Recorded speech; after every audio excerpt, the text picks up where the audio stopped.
Είμαι πολύ ενθουσιασμένη με τη σημερινή άχρηστη πληροφορία της ημέρας.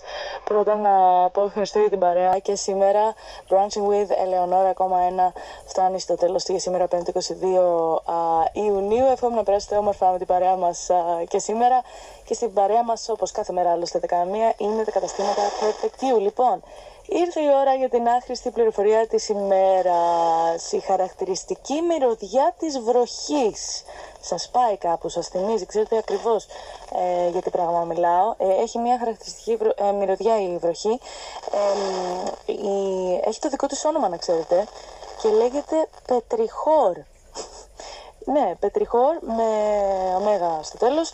Είναι η οσμή, λέει, που αναδύεται από το έδαφος όταν πέφτουν πάνω του οι σταγόνες της βροχής και η ετυμολογία της λέξης, αυτό είχε ενδιαφέρον επίσης, ότι προκύπτει από τον συνδυασμό των ελληνικών λέξεων πέτρα και ηχόρ. Κατά την ελληνική μυθολογία ο Ηχόρας, λέει, ήταν το χρυσό υγρό που έρε στις φλέβες των θεών αντί αίματος.